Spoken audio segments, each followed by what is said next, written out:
Chapter 16, A Perfect Butchery.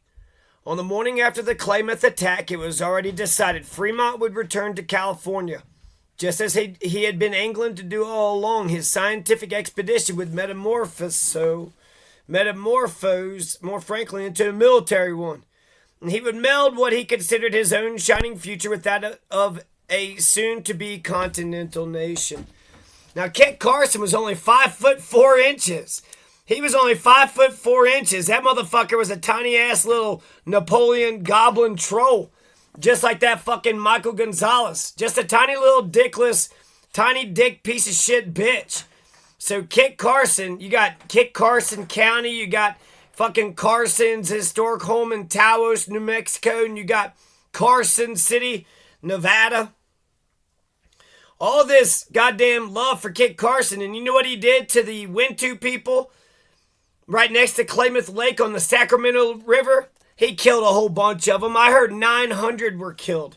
900. And it was killed by like 80 people. Here we're going to hear that 11 people had killed like a couple dozen. So at least they're admitting that the massacre, the Sacramento River Massacre of 1846 took place. At least they're admitting to it. But before Kit Carson could turn south, or Fremont, John Fremont and Kit Carson are hanging out. Apparently Fremont paid him $100 or something to help for protection. Hey Kit, you want to go to California? You'll be my protector, okay? I'll give you $100. Before he could turn south, John Fremont had another less glorious matter to attend to, avenging the deaths of his three comrades. The Klamaths must suffer a terrible price, he vowed.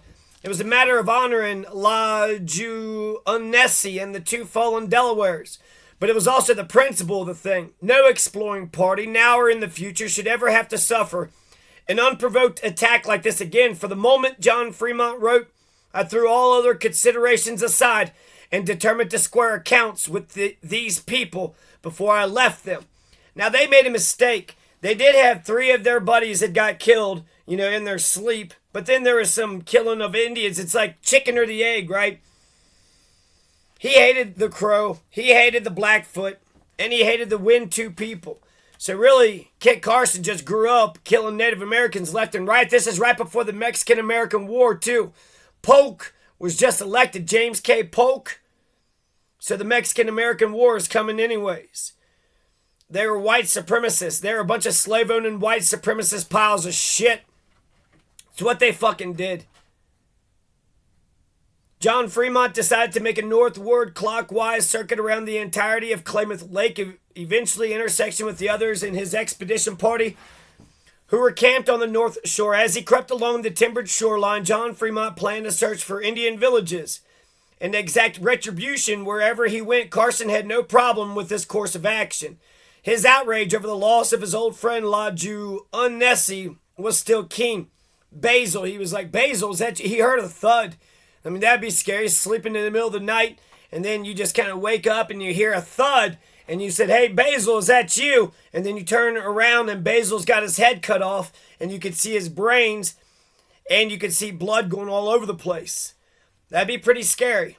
Now, he had thought that it was the Wintu people, but it wasn't the Wintu people. You had like the Modocs, and you had like a whole bunch of other people. You had the Shastas and the Yahoo Slains, the Yahoo Slins, the Yahoo Skins. You had the Yahoo Skins and the Shastas and the Modocs.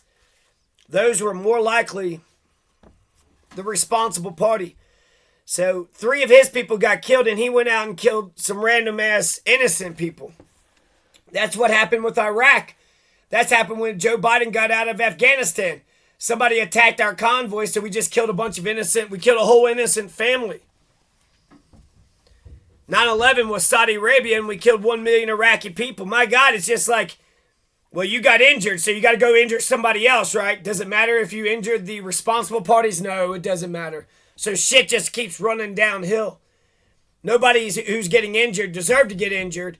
They were just poor, powerless, vulnerable, and in a situation where people could get away with it. So he goes around Klamath Lake, and then he comes back to the people camped on the North Shore. As he crept along the timbered shoreline, John Fremont planned to search for Indian villages and exact retribution. Wherever he went, Carson had no problem with this course of action. His outrage over the loss of his old friend La Juonesse was still keen.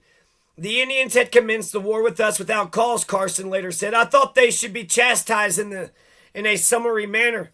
That morning, May 10th, 1846, Carson and the others wrapped the bodies of Denny, Crane, and La Juonesse, those are the three that were killed, in blankets, and they slung them over the pack animals. Now, Kit Carson wanted to bury them in some nice spot by the lake near the main camp, where they had shovels to dig a proper grave. But as the party threaded through the thick timber, the now rigid corpses, rigor mortis, corpses kept thudding and smacking against the trunks of the trees, becoming much bruised, according to Carson. So Jesus, fuck. Denny and Crane and La Juonesse, their dead bodies are just hanging on the back of these pack mules, and their heads and shit are getting bumped into the trees, and they're getting bruised and beat up. Realizing that they could not in good conscience continue this ghoulish procession, the men scraped a shallow hole with their knives and solemnly buried their friends together, covering the grave with logs and brush to avoid detection. John Fremont, exercising the explorer's prerogative, named the nearby brook Denny Creek, a name it still carries today. Denny Creek. Is there still a Denny Creek today in California? Let's see. Denny Creek, California. Denny, California. There's actually a city called Denny Creek. Here's a creek in California by Road 299. And then it says Denny, California. I'm not for sure if that's next to Denny Creek or not. But there's a Denny, California in Trinity County. And then there's this Denny Creek here. It says by 299. I guess you could find out by pulling back and seeing if it's close to.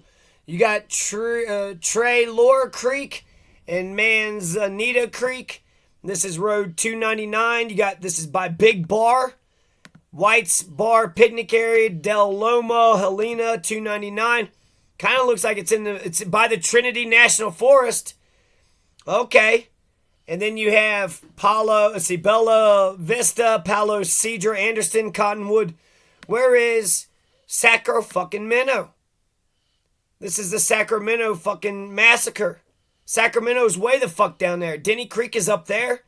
What's going on? Denny Creek, is this where are we talking about Sacramento Creek or Denny Creek? Okay. So, one of the fucking massacres of Kit Carson.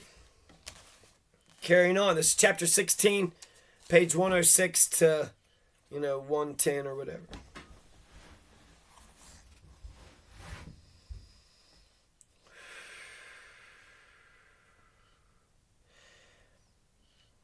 They covered the grave with logs and brush to avoid detection, called it Denny Creek. Fremont's party resumed the march north. The Delaware Indians were the first to detect Klamath in the bush. They took off in pursuit, and in a few moments came the reports of their long rifles. Soon the Delawares returned, bearing 2 bloody scalps, very sick before. One of them said, "Better now." So the Delawares seemed to be more bloodthirsty than the Caucasians. The Delawares, they felt sick when they heard that 3 of their people were killed. But then when they killed a couple of other people, were they the Klamath people? Were they the Modocs? Were the people responsible? Who gives a shit, right? When Saudi Arabia attacks you on 9/11, then you kill 1 million Iraqi people. That's American. I mean, America's been very Kit Carson for 100-something years now. They kept moving along the shoreline. Fremont picked Carson and 10 other men to scout an area where he believed a Klamath settlement was located. Carson's group searched 10 miles ahead and soon found the hamlet. They crept up and viewed it from the cattails. It was a large fishing village named Dokdokwas, built near a marshy place where the Williamson River flowed into the upper Klamath Lake. Where's the Klamath Lake at? Let's see if it's the same Denny Creek that we are talking about. Klamath Lake, Lower Klamath, Upper Klamath. So it's just a big old fat lake. Now here I see Route 161. How many Denny Creeks are there? Denny Crane, That's right next to the Oregon border. So the lower Klamath Lake is in California and the upper is in Oregon. Is that what I'm supposed to believe? So Klamath, I mean, where the fuck is Sacramento River? Does Sacramento River not go by Sacramento? It's like they were hanging at Klamath and then they were by the goddamn Sacramento River. So Klamath Falls is actually by Klamath National Forest, by Trinity National Forest. So Denny Creek actually might just be there northwest of California, not by Sacramento at all. Where the fuck is Sacramento River? Sacramento River, California. Okay, so it's about like 2 hours north of Sacramento. Okay, I didn't know that. How far does Sacramento River go up? It looks like it's just this one little... Okay, wow, no, it goes on and on and on. So Sacramento River kind of goes all the way up to the fucking north, does it? Yeah, it does, for sure. Okay. So we need more information than just the Sacramento River massacre. Because Klamath Lake is where they're operating, and Klamath Lake is right there at the top of California, right next to Oregon. All right, that's interesting. So let's carry on. A large fishing village named Dokdokwas, built near a marshy place where the Williamson River flowed into the upper Klamath Lake. The village had more than 50 lodges and bustled with life. Dogs yapped, women wove mats out of the leek reeds. Fishermen glided about in their dugout canoes. Fillets of salmon, and suckerfish dried in the curing smoke. Suddenly, the villagers became agitated, and Carson realized they had spotted him. So he called for an immediate charge, and although they were greatly outnumbered, the 11 men cantered across the shallows and raced into the now swarming village. Carson's small party fired away with impunity. Most of the Klamath men were out fishing or hunting, and those few present were armed only with bows and arrows. In a few minutes, Carson and his men had killed 21 Indians. Native Americans, racist fucking language here, but I heard 900 was killed. Frantically, the surviving villagers scattered for the hills, and the Delawares slaughtered many of them in their hiding places. Some of the Klamath boys swam away beneath the water, breathing through hollow reeds.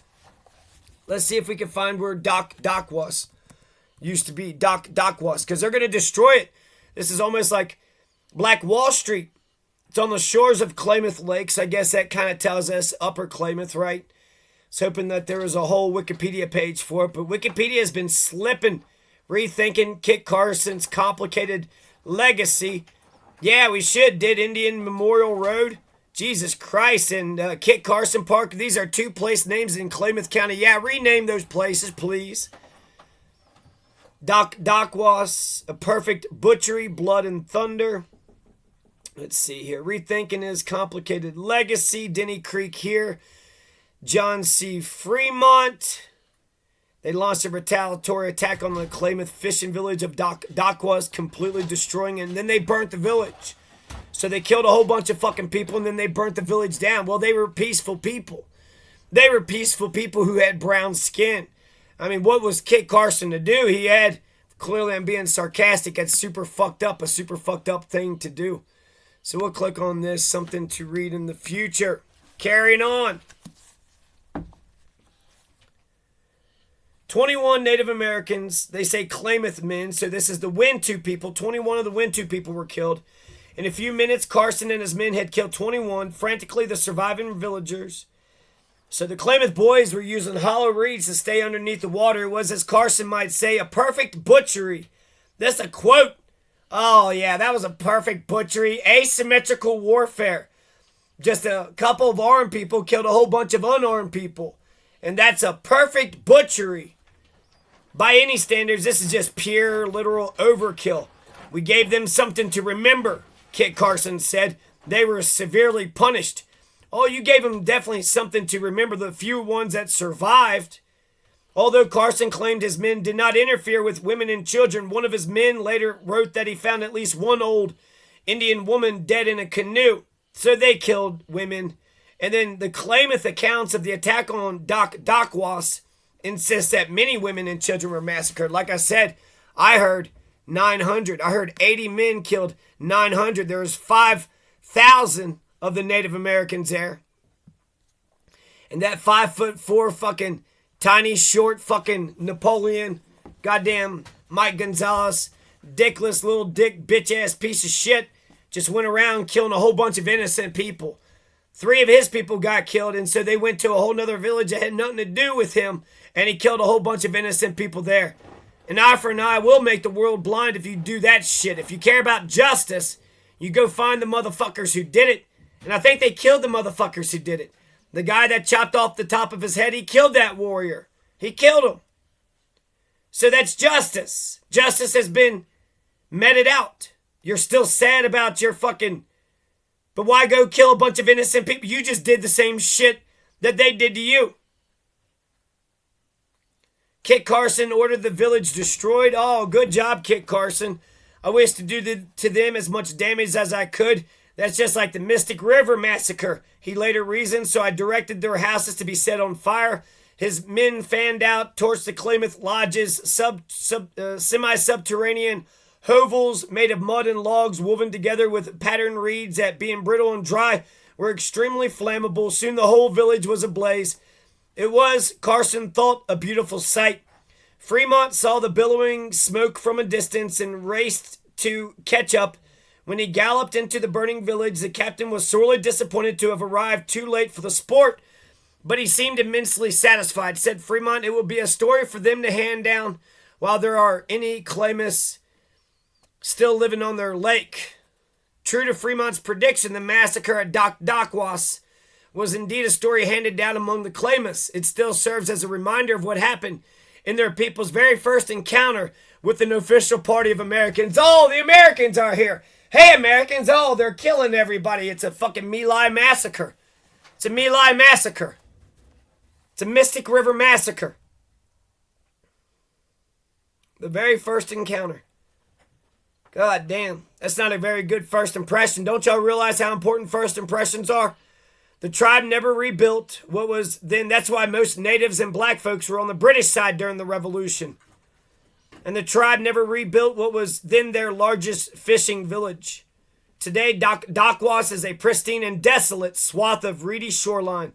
No markers to indicate what happened there, so just nothingness. It's like the Black Wall Street in Louisville. They burnt down Black Wall Street, never came back. Black business community.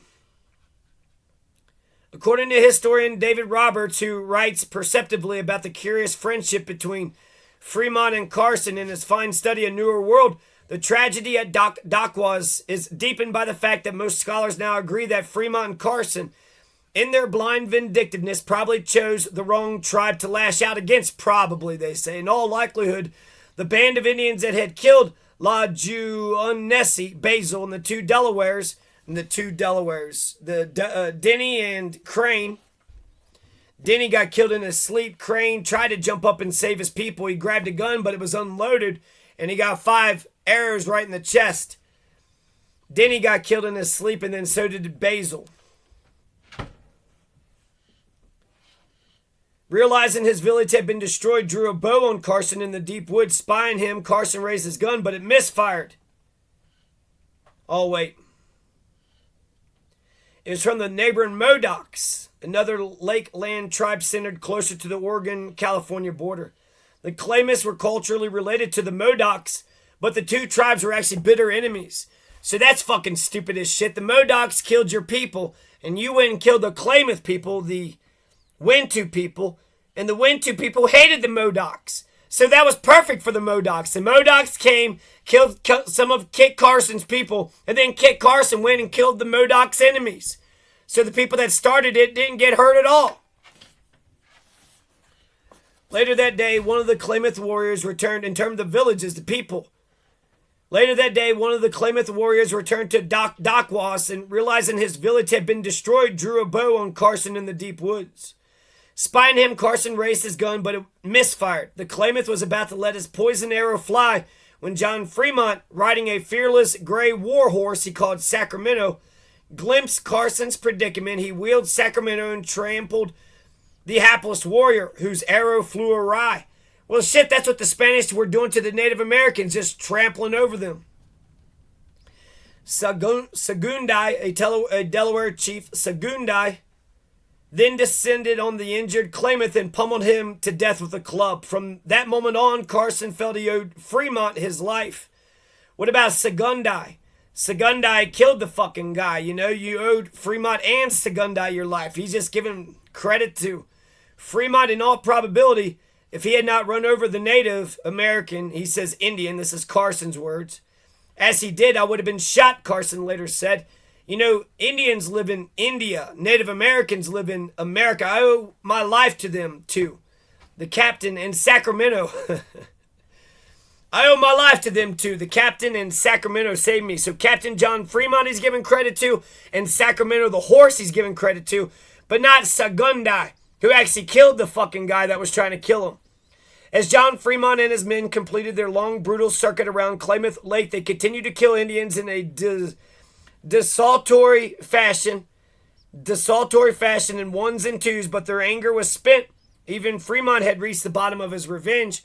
I had now kept the promise I made to myself and had punished these people well for their treachery, he wrote in his memoirs. Now I turn my thought to the work which they had delayed. Fremont headed due south, now crossing out of the realm of the Klamaths and on into California. Yet as he and his expedition members dropped out of the Sierras and into the Sacramento Valley, they were nearly continuously hounded by Indians of various tribes, Yahoo Skins, Modocs, Shastas, whose warriors were clearly riled by reports emanating from Klamath Lake. Yeah, you just wiped out a peaceful, sleeping, praying village. What, you got a bunch of peaceful, sleeping, old men and women and children just sleeping in a village, trying to do a little fishing village community thing? They live in ditches in the dirt. Well, we better go murder all those innocent people. Hey, shut up. No, stop that. Don't growl at him. Kit Carson felt a constant hint of attack. An awareness, that's Tim Tim, by the way, and Yida. Yida's just sleeping. Tim Tim's always growling at him. He always starts a distraction, you know, in jail, like the two inmates are sitting there fighting each other, but ultimately it's to get the jailers to open the door and to peel them off, and then a distraction has happened, and in the ensuing chaos, you run to the kitchen and eat all the ice cream. Carson felt a constant hint of attack, an awareness that the party was being watched. At one point, Carson suggested that they bypass a deep gorge where he rightly suspected Indians had planned an ambush. Some of those Indians followed John Fremont's party, however, and Carson decided to ride into their midst and flush them out. Suddenly, a Native American emerged from behind a rock. He came out from his hiding place and commenced firing his arrows very rapidly. Kit Carson narrates in his autobiography, I dismounted and fired, and my shot had the desired effect. Kit Carson was actually impressed by the warrior he had just killed, and he actually bore him no ill will, which, oh, that's nice. After you murdered him, I don't want no, hey everybody, I don't want no harm to come to this man who is dead on the ground, who has no life. Don't do anything to his corpse. Exactly, that's what I'm trying to say. Huh.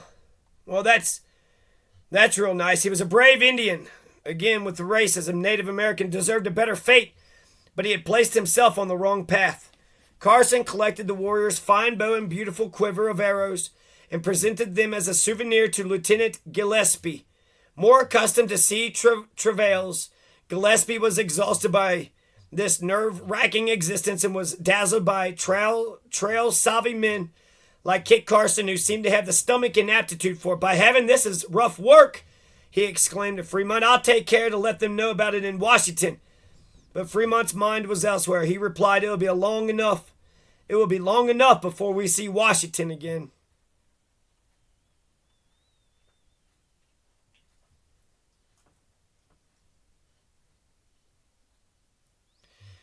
Huh. So he's saying he'll let them know about it, and he's not tattling on them. He's going to brag about it, but it's like that's a far, far away. Hey, I killed this Native American. You want his arrows and his bow? It's a fine bow. Beautiful quiver of arrows. Yeah, man, go ahead, I'll take that. And then that's the end of A Perfect Butchery. So a lot of details that are different than how I understood. I heard there was 80 men, went after 5,000, and they killed 900. They killed 1/5 of all the fucking people that was there. And then they burnt the villages. So how many people were killed through starvation and not having, protection from the elements? Rethinking Kit Carson's complicated. We'll just go ahead. HeraldNews.com. Kit Carson Park and Dead Indian Memorial Road. Wow. That's pretty fucked up. Why not call it the Wintu Road? The city has disbanded the task force that made the recommendations. They still don't know if they want to keep the name of Kit Carson Park, located off of Crater Lake Parkway.